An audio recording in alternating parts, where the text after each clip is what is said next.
તો કેમ છો ખેડૂત મિત્રો, બધા મજામાં છો? તો આપણે ઘણા વિરામ બાદ આજે વિડીયો દઈ રહ્યા છે શોર્ટ વિડીયોના માધ્યમથી.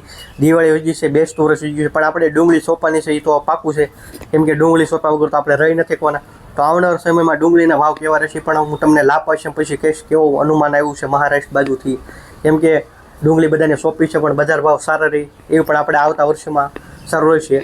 ડુંગળીના બજાર ભાવ સુધરશે પણ કેટલા દિવસ કેવા રહેશે આપણા હાથમાં નથી. સુધારો થશે પાકું છે, કન્ફર્મ છે, પણ ક્યારે થશે શું થશે આવતા મહિનામાં થવાનો છે થોડો ઘણો સુધારો.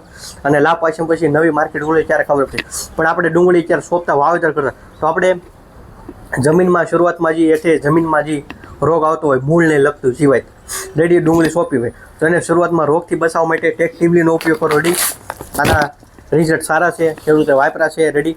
પછી તમે સાથે કોઈ શાકભાજીનું રૂપાંતર કરતા હોય એમાં પણ ઉપયોગ કરી શકાય છે. તમે ભીંડાનું વાવેતર કરો કે રીંગણી કરો, સાથી પણ કહી દી, કેમ કે બધા ખેડૂત મિત્રો વિડીયો જોતા તો એને પણ ખબર પડવી જરૂર છે. અને પાયામાં ઉપયોગ કરી શકો છો અને આનો પાવર 40 દિવસ સુધી રહેશે. આપણે કે મગફળી બનાવીને પટ આપી છે ને એનો 40-45 કામ કરે છે, એ રીતે આ કામ કરે છે.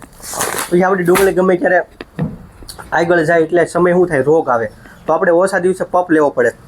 થ્રીપ સીતરી જે તમે કહેતા હોય રેડી એ ઓછી આવે આપણી ડુંગળીમાં, તો એની માટે આપણે નીમ તેલનો ઉપયોગ કરવો પડે રેડી. એની માટે આપણી પાસે નીમ તેલ છે, જે કડવું આવે છે ફૂલે ફૂલ 25 થી 30 ml પપ્પે નાખવાનું છે અને રિઝલ્ટ પણ સારા છે. જે ખેડૂત વાપરે છે સામેથી લઈ ગયા છે. આજે 2 ખેડૂત નવા આવ્યા હતા બહારથી, બીજા તાલુકામાંથી, એટલે અમારા જિલ્લામાંથી ભાવનગરમાંથી. તમારો વિડીયો જોઈ છે એટલે કે આપણે નીમ ઓઇલ વાપરવું છે. એટલે આનું કામ સારું છે. ડુંગળીમાં પહેલેથી લઈને ઠેઠ સુધી આ નીમ ઓઇલનો ઉપયોગ કરશો એટલે તમારે ખંભોએ પપ ઓછો લેવો પડશે. ઘણાને છીતરીનો હેવી ટકા આવશે, આપણે ઓછો આવશે આ વાપરેલું છે તો. બાકી વાપરવાનું આપણી મનની ઈચ્છા. પછી વાત આવે આપણી ડુંગળી અત્યારે ઘણાને પાકવા આવી છે. આપણે ડુંગળી પાકવાના સમય ત્યારે આપણે ડુંગળીનો વજન સારો કરવો હોય, આમ મોટા મોટા દડા કરવો હોય તો એની માટે શું કરવું પડે, પોટાશવાળું ખાતર દેવું પડે. તો અહીંયા પોટાશવાળું ખાતર છે ડ્રીપ પ્લસ રેડી. આનો ઉપયોગ આપણે ડુંગળી પાકતી વખતે કરવાનો છે. મેં ડુંગળી સોંપવાથી લઈને ઉપર આપણે ઓછા દિવસે ખંભે પપ લેવો એ પણ માહિતી દીધી. પછી આપણે ડુંગળીના વજન વધારવા માટે એ પણ માહિતી આપી દીધી.